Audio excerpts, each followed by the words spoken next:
It is the Jesse Kelly Show, final hour of the Jesse Kelly Show on a wonderful, fantastic Monday. And so, let me tell you what you're in store for this hour. If this is your first time ever tuning into the Jesse Kelly Show, I'm sorry. So, every now and then, look, I love history. I'm a history nerd. I do it in my spare time. I read, I watch, whatever I can get my hands on. I'm a history nerd. And on occasion on this show, I will just completely blow up the show. No more political talk or anything else. And we are going to tell a history story of some kind. This one I left up to you. Everybody emailed in. This is the one you wanted. It was a couple months ago. And so I've been digging into it, reading and watching it. I spent like 8 hours yesterday kind of putting the finishing touches on some things, making sure I was where I needed to be to kind of lay out the story. And now we're about to lay out the story. I'm not promising you I'm going to finish this hour. If I don't, we will do it again tomorrow in this hour, okay? We've had them go 3 days before. I don't think this one will, but I don't know. I don't know till I start. So we are about to tell the story of the kamikazes, the Japanese kamikazes from World War II. Now, before we get going, and I'm going to do all kinds of background on it and history stuff and things like that. Before we get going, let me ask you something. Really asking. What is suicide? Okay. Jewish producer Chris already jumped in and said, what do you mean? Okay. So if you take a plane, a fighter plane, and you intentionally fly it into a ship, I think you would agree that that is suicide, right? Okay. That's very fair. Let me ask you.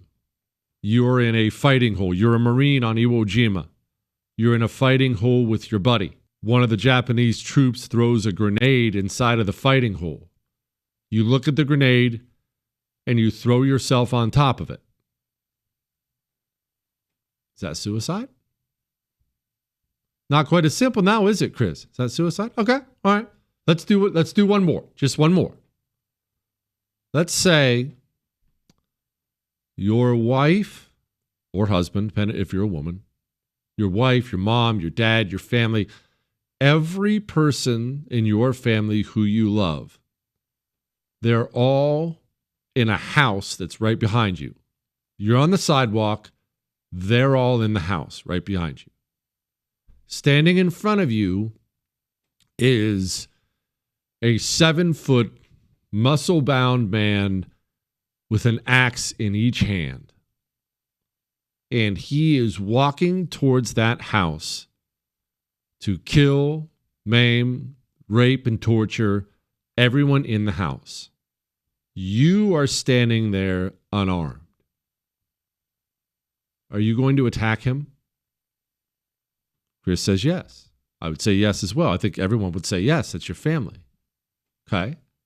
You're going to die. There's a 7-foot guy with an axe, a couple of them.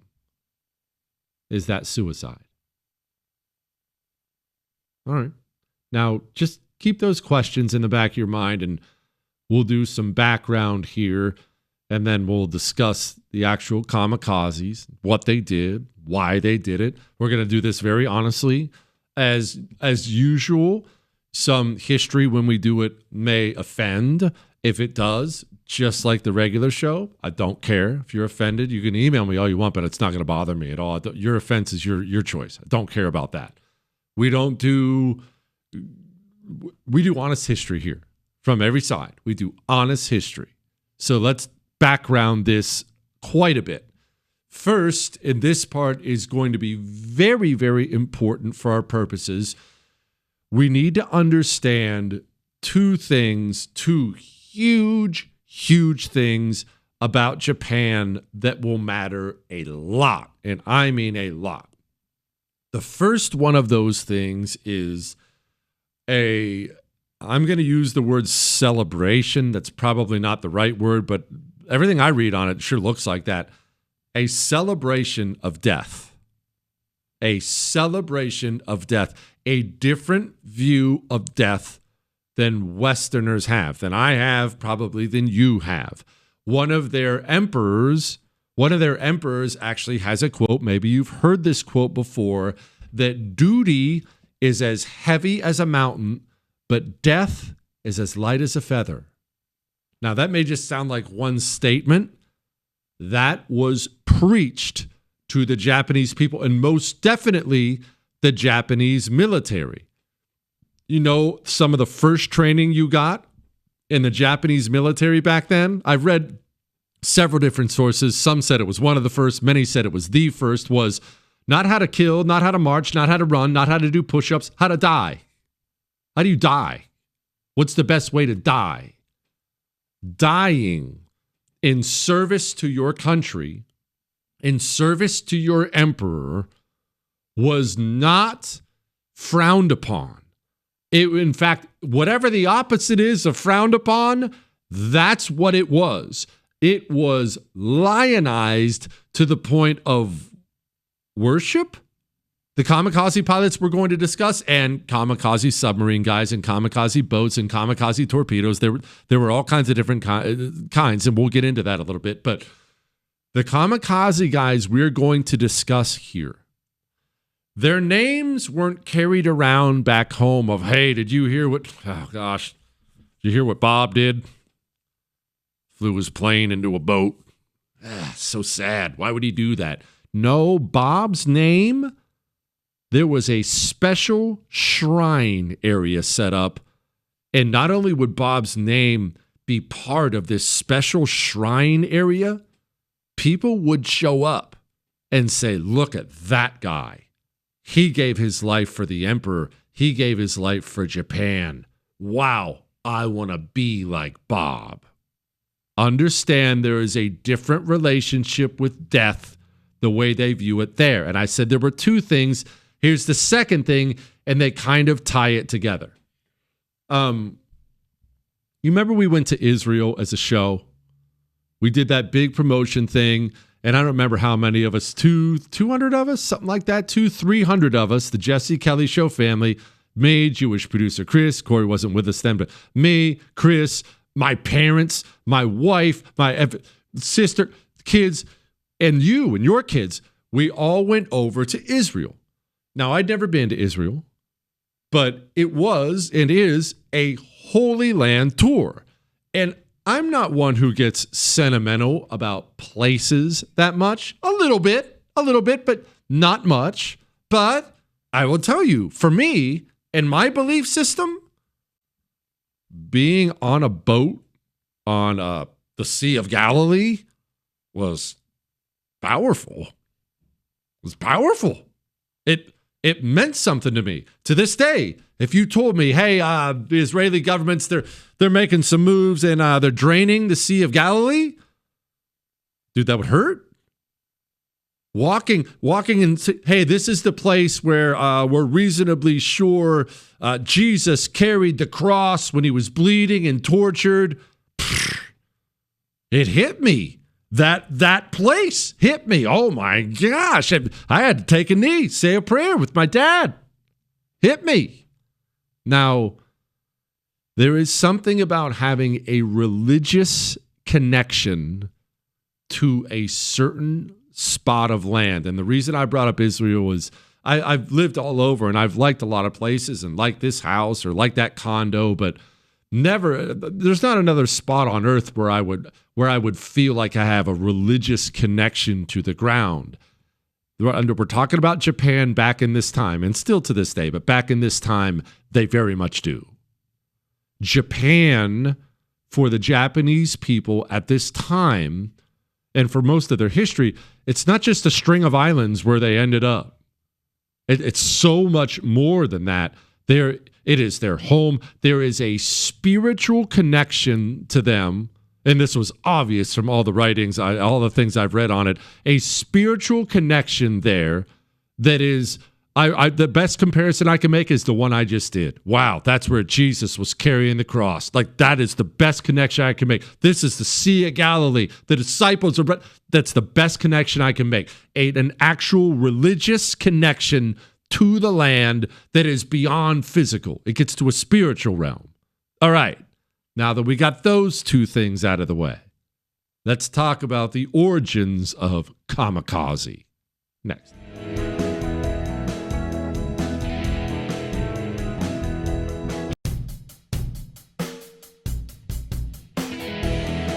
It is the Jesse Kelly Show on a wonderful Monday. If you just joined us at the beginning, after the beginning of a history story on the Japanese kamikaze, and this will probably undoubtedly last us the rest of this show, possibly into hour 3 as well tomorrow. So I just gave you a little bit of a background of the Japanese people, their religious connection to their homeland, and their I'm not going to say an affinity for dying, because that is not true at all. And we'll find that as we get deeper into this. But dying for your country, your emperor, your whatever is honored extremely so over there. And we will go into some of the propaganda that they went into. But for now, that was kind of the Japanese people and their connection. We have to go over the long background, hundreds of years ago, not because I think it is important to the kamikaze story, and actually not because this is where they got the term kamikaze from, but because the Japanese people, and most definitely the young men, the Japanese military men, they thought this event was hugely important. So here's the event. You know about Genghis Khan and the Mongols. Just always think the 1200s. That was when the Mongols were wiping out everybody. Everybody, in my opinion, this is an opinion part, I think the Mongol army is unquestionably the greatest army of all time. I don't think there's a close second. And I say that because they just blew through the other great armies like they weren't anything. I realized there was some heavy fighting, but they just stormed through everybody. Oh, European knights? Oh, the Muslim Empire of the Middle East? That's hilarious. They just destroyed everybody. Now, Genghis Khan is dead by this time, but his grandson Kublai Khan is not dead. He is still the Khan. He's the Mongol king, essentially. He is the Mongol king, and by now, it's the 1270s. Don't worry about the dates. Remember, history's not about dates. By now, the whole world knows about the Mongols. It's not a mystery. The Mongols show up outside of your city, you in some trouble. Kublai Khan, he's in China at this time. So if you'd like to look at a map, which I love to do, you're welcome to. If not, don't worry about it. China and Japan are very close, according to the map. It's across the water, but they're very close. Japan was doing some trading with the last surviving Chinese dynasty that Kublai hadn't conquered yet, and plus Kublai was a Mongol. Kublai looked across the water at Japan and thought to himself, I want it. I think I should have that. Now, Japan at this time, Japan was a feudal society run by different lords in this place, and their elites really were warriors, the samurai, as you already know. They were all about warfare. They believed wholeheartedly in warfare, in making your body strong and training and things like that. These were not some chumps. The Mongols had run into tough guys and they'd run into chumps. These were not going to be chumps. Kublai Khan, he arranges a 40,000 person military force, 800 ships, and he crosses that ocean to take over Japan. The Mongols are not chumps either, obviously. The fighting is inhumanly fierce. This is an amphibious force. The Mongols actually gain a foothold, but people are dying in droves on every side. Japan is outnumbered here, right? The Mongols brought 40,000 troops. Japan's outnumbered. The Mongols, they get a foothold, like I said, and then they return to their ships at night. Mostly. There were some Mongols still on the land, but most of the force returned to their ships at night. Now, I spent 6 months in Japan when I was in the Marine Corps. We had several typhoons when I was there. And I remember like it was yesterday looking down at a big Connex box in the parking lot. And I watched this typhoon pick up that Connex box and throw it across the base like it was a soda can. A typhoon is a hurricane, remember. It's a hurricane. Imagine you're on an old, we're talking this is the 1200s, right? This is 200 years before Christopher Columbus sailed the ocean blue. That's the kind of ships we're dealing with. The Mongol army was sitting on ships in the ocean, and a typhoon came and wiped them out. Now, let's just say you're in Japan. You're a Japanese person. This frightening Mongolian horde crosses the ocean, tries to take you out. They get wiped out by the weather. You already remember you have a religious connection to your land.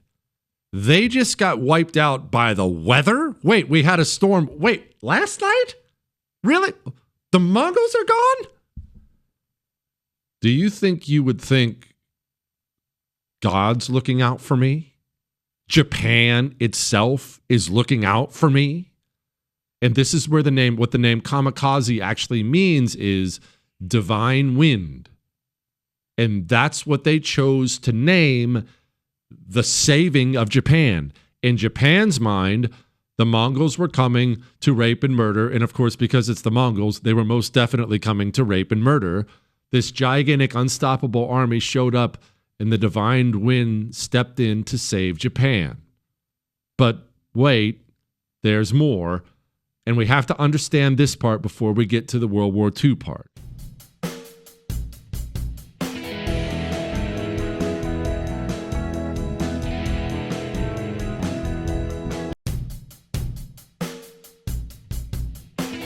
It is the Jesse Kelly Show on a wonderful, wonderful Monday. Remember, you can email the show, love, hate, death threats, whatever you would like, jesse@jessekellyshow.com.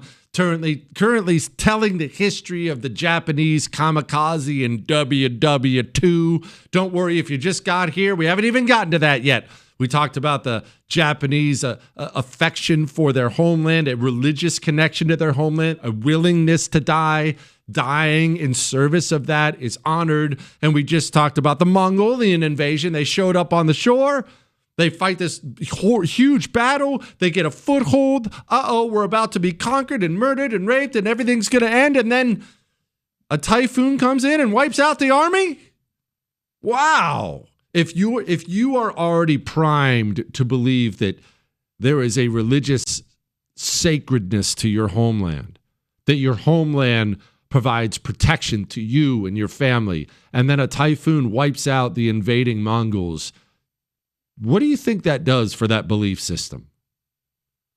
It pretty much confirms it to you. Now, wait, there's more.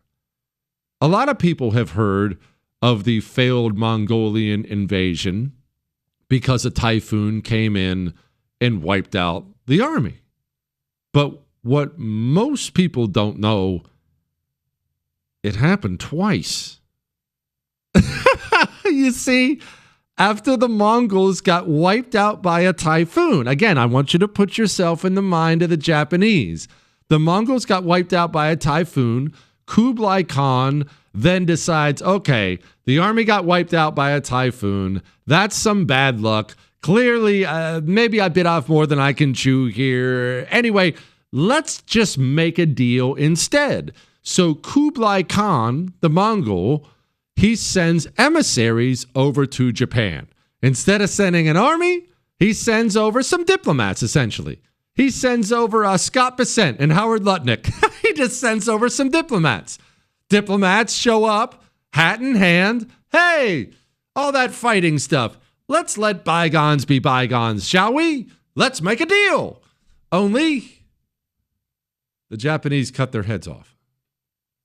The Japanese were not the most forgiving people, especially when you just tried to conquer their homeland. Enemies tend to be enemies for life. Plus, they were a very, very, very closed off society by now. They really wanted to keep to themselves. Even you can say that's good or bad. They just wanted to do their own thing. You just tried to conquer them. The Japanese took the emissaries and they cut off their heads. That you did not do to a Mongolian emissary. You remember the stories of Genghis Khan melting down silver and pouring it down the throat of a governor. He did that because the governor killed his emissaries. You remember the story of Genghis Khan and his Mongols. Some Russian princes killed his emissaries. He took over the town and built a wooden platform on top of those princes, and they had a victory dinner suffocating the princes underneath the platform, sitting there eating, drinking, and being merry while everyone was dying. You really, really, really didn't want to touch a hair on a Mongol emissary's head. So when Japan cuts off said head, you know Kublai Khan is not going to receive the news all that well. He gets the news, does not receive the news that well, and he promptly, remember I said it was 40,000 Mongolians before, promptly raises an army of 100,000 Mongolians, over twice the size of the fleet, and he goes a-sailing again. This is about 6-7 years later after. About 6-7 years after the first one, the Mongolian army returns. The Japanese wake up. The fighting begins again, and I kid you not, another typhoon comes in and wipes the Mongolian army off the sea. Remember that Japanese person, the Japanese religious belief, the Japanese connection to their land? How strong do you think that connection is now when the Devine wind, the Kamikaze, just swept the Mongols off the sea twice in less than a decade? If you are a Japanese person, you think, we have like a force field around us here, a divine wind. Now, I brought up that story because the Japanese brought up that story, and still do to this day, I should note. But since that time, that was the 1200s, children were taught this. It had a religious reference there. It was a powerful story. The divine wind came and saved us, the Japanese people, saved our homeland, saved our island. When our island is under threat, the divine wind will show up and save us. Now, pause on that. It's important to understand that history. Let's talk about World War II. Kind of from a Japanese perspective, because that's going to be important for our purposes here. Pearl Harbor, you know about, obviously. Japan, prior to Pearl Harbor, before Hitler started invading Poland and things like that, Japan was expanding. They had already invaded Manchuria. They'd invaded China. Japan was fighting World War II before anyone else was fighting World War II. And Japan had a plan. That rhymed, Chris. Japan had a plan. The plan was, we are stuck on this island. We have now modernized. We have a modern military, a modern navy. We have a modern economy. We have modernized our society. We are no longer in danger of being conquered. We don't want to be colonized. But the problem is, it takes stuff to run a modern economy or a modern military. It just does. I have said many times before, I'll say it to you again now, one of the unbelievable blessings about America is not just the size of our landmass, not just that we have an ocean to our left and an ocean to our right, east and west. We have so much stuff here, so many resources here. Yes, we do want to do trade. There's no question about that. You want to trade with other countries, but we really don't have to. We could just seal off the border, keep all our goods in here, and be more than fine. We have so much stuff. Japan doesn't have any stuff. Nothing. It's not only an island country, they just don't have resources. They don't have steel. They don't have oil. They don't have stuff. And so the Japanese government, they decided, well, we better go get someone else's stuff. If we have a modern military now, if we have a modern economy now, and we're going to run out of stuff, we better go grab what we want. We better go conquer. And they began to conquer China. Now, America, this goes beyond America. It's all the allies, but I'm just going to make it about America. America, they didn't want Japan in China. We had interests in China. We had things, and we started leaning on the Japanese. Hey, back off. Hey, back off. Hey, get out of China. Get out of China. Get out of China. Well, Japan has a completely different national interest at this time. They don't want to get out of China. In fact, they want more than just China. Their intention is to take their modern military, their very capable fighting force, very capable Navy, and they want to conquer so much over there in East Asia. If you look at Japan, just make a gigantic ring, a big circle around it, including the Philippines. We'll come back to that. They want to make a big ring around it and conquer all of it so they, just like us here in America, have all the stuff they need. America throws such a fit about this. We cut off their oil. We're cutting off their steel. Japan makes the worst strategic decision in military history. I don't know that can even honestly be argued. They're going to attack Pearl Harbor. We'll touch on that quickly when we get back.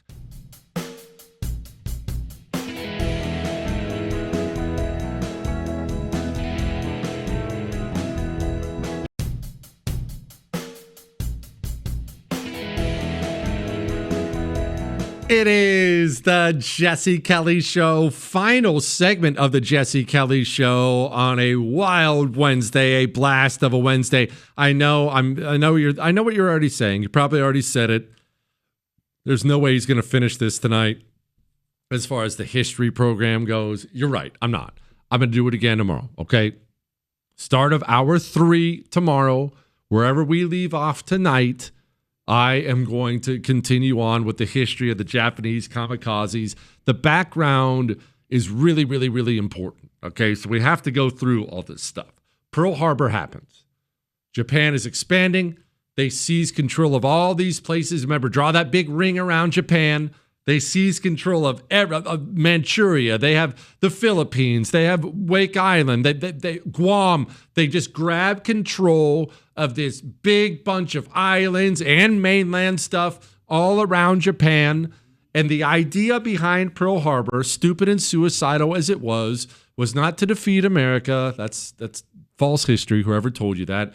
They were just trying to slow us down. The idea was slow down their Navy, essentially take out their Pacific Fleet, grab control of these areas, then dig in as fast as you can dig in, because you know the Americans are coming. They weren't stupid. They knew we were going to come. Dig in. When the Americans show up, you make them bleed for every island, every inch of ground, and this is where they really screwed up. Americans, in their mind, were so soft. Remember, it was very much a war of racial superiority for the Japanese. These soft Americans are too soft to withstand the amount of death. We can take the death. They can't take the death. Eventually, America will sue for peace. Even if we, quote, lose, we'll end up with more territory than we had before. Now, this is important because this is something that we have to understand about the kamikaze as we work our way to the kamikaze. We already talked about the honoring of death, dying for your country, death not being a bad thing, giving your life, death is as light as a feather, that way of thinking. The Japanese society at that time had nurtured, really, really nurtured. They had poured this mentality into their citizens. And as a result, they had a country full of citizens who were willing to die for Japan, were willing to die for the emperor. And that in itself is a weapon. And the Japanese, certainly their leadership, saw it as a weapon. Hey, we have all these people who will die for us. We can use that. That gives us a leg up. And wouldn't you agree, militarily? It does. If you have an army full of people who are more than happy to die for you, and they have an army full of people who are dying to get back home by Christmas time to be with the wife and Muffy, well, I think you would agree that the army that's willing to die has some advantage in some way over the army that wants to go home. The Japanese government knew it had a benefit. It had something. It had a leg up that every other country on earth did not have. Its entire army, for the most part, was willing to die. Now, during Pearl Harbor, because a lot of people think the kamikazes began later on, and officially the program did, but the Japanese were throwing themselves into death on purpose from the very beginning. Pearl Harbor, one pilot, plane disabled, not sure, has a chance to set it down somewhere. Instead of setting it down somewhere, makes the conscious decision to aim for an airfield hangar and try to fly his plane into it on purpose to blow up and kill as many Americans as he could. Now, he got shot down before he could do it, but he was trying it. That is one of 10,000 incidents I could list of the Japanese throughout World War II throwing themselves, committing suicide, doing essentially a kamikaze attack with whatever they had, a plane, a train, an automobile, but seriously, a rifle, a grenade, a stick, throwing themselves into death on purpose. So it wasn't just that the Japanese government thought they had a people who would do this. They did. They had an army full of people who were more than willing to die. Pearl Harbor goes well for Japan. But America starts to claw its way back. 1941, obviously, the end of it was a bad year. 1942, certainly the first half of it, a bad year. Really, most of 1942 was a bad year, to be honest with you. Japan, Pearl Harbor, you got it. The war at first is going poorly. We got, yes, sucker punched, but they were also prepped and mentally ready, and they had their economy ready for war. We didn't. We were just sauntering along, minding our own business, being America. We didn't want to get involved in the European war. Remember, we didn't like Hitler as a country, but it wasn't our problem. America didn't have that kind of foreign policy back then. All we wanted was to be left alone. Okay, well, now Pearl Harbor happens and you realize you're not going to be left alone. It took us some time to get the equipment we needed, the training we needed to get up to speed. And at first we were struggling. But then Midway comes. You know about the Battle of Midway. You've heard about the Battle of Midway, but this is actually important for our story, for the kamikaze story. The Japanese only had so many aircraft carriers. We, of course, could print aircraft carriers like it was nothing. They only had so many. They only had so many planes. They only had so many experienced pilots. We slam into them at Midway, and we not only sink a bunch of their carriers, we kill a bunch of their excellent pilots. Midway, it did not break the Japanese sword, but it broke off the edge. They no longer were better than us in virtually every way. From that point forward, they started to lose. The monster that was the American Navy was swimming closer and closer to the home island again.